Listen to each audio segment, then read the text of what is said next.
President of the United States.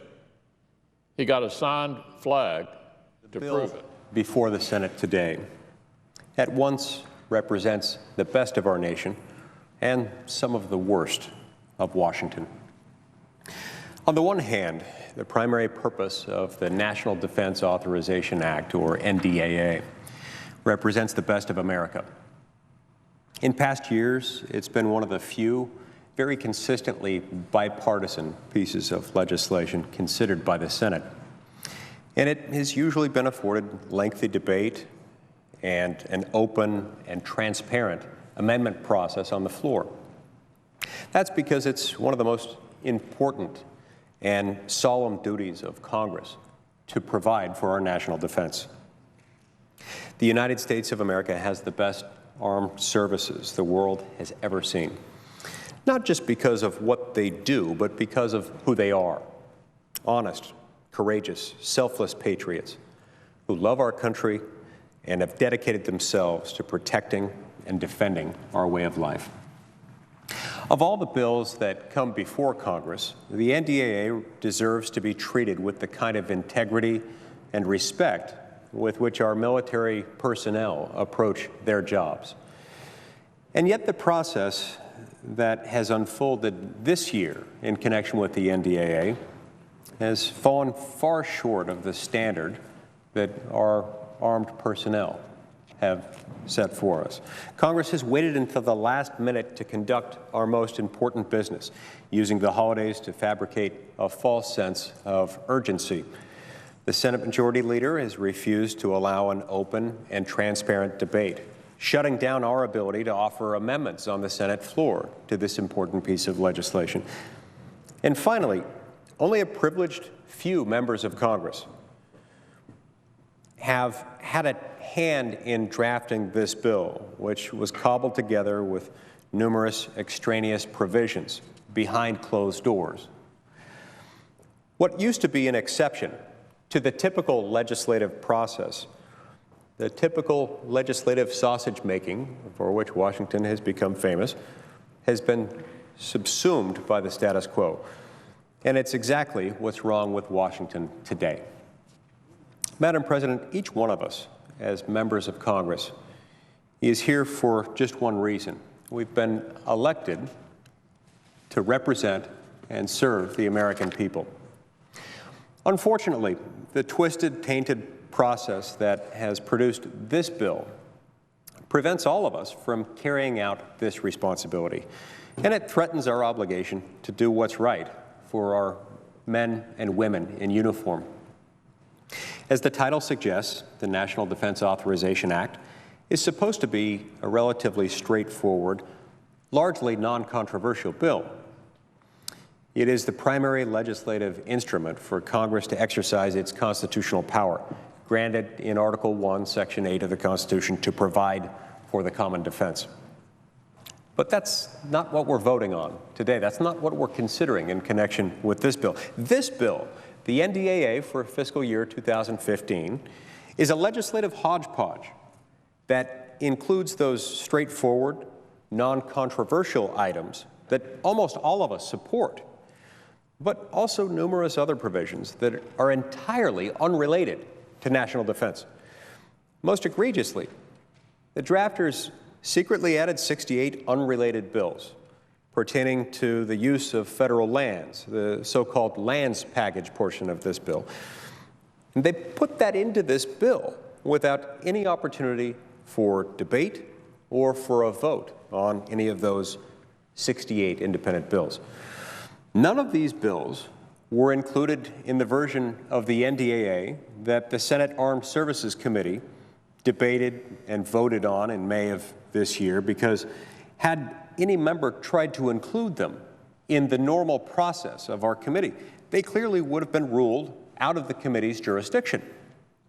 Another outlier in this legislative grab bag is a provision reauthorizing a Defense Department program to train and equip, quote-unquote, moderate Syrian rebels for the next 2 years.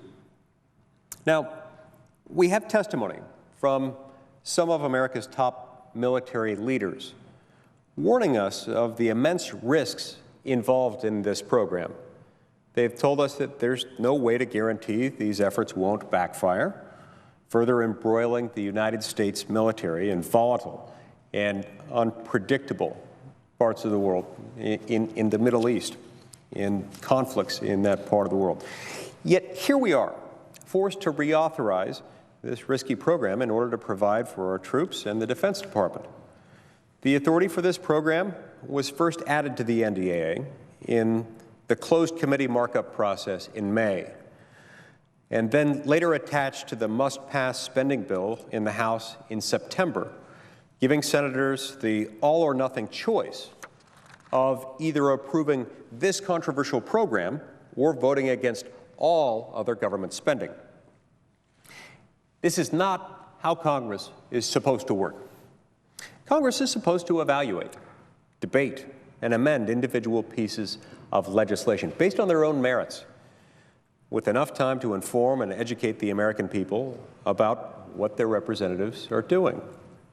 Instead, it's politics as usual in Washington.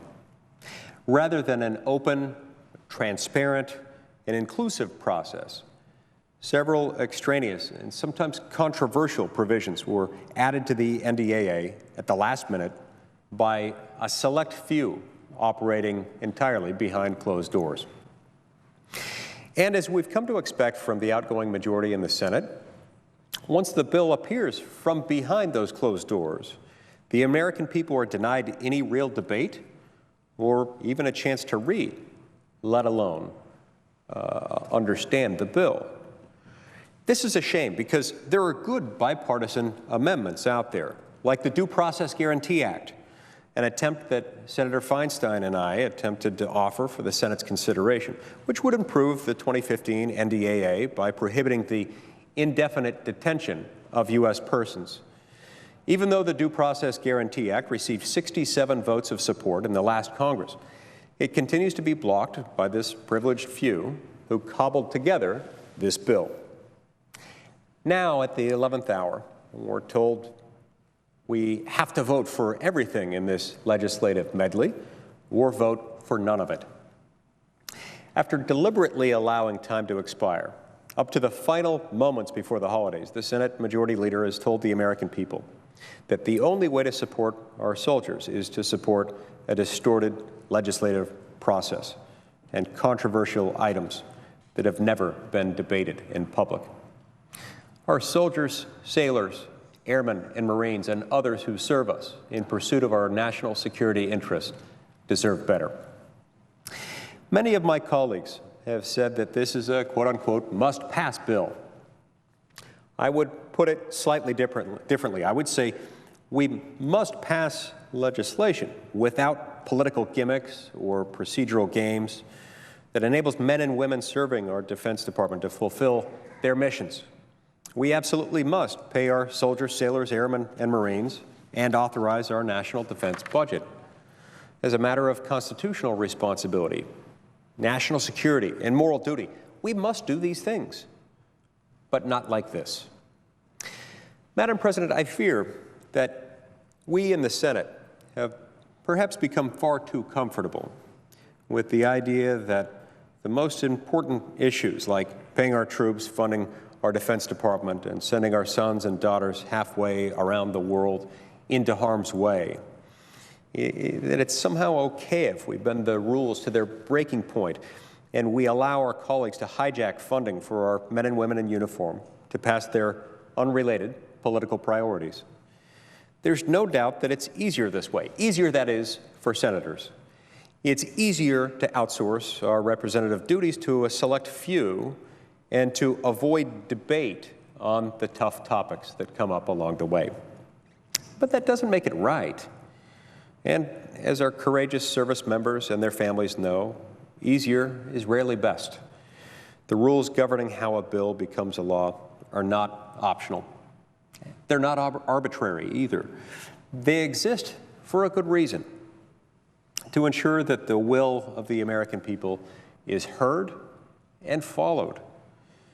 If we fail to adhere to the rules, then we fail in the duties we were elected to carry out, and we fail to be a truly representative democracy.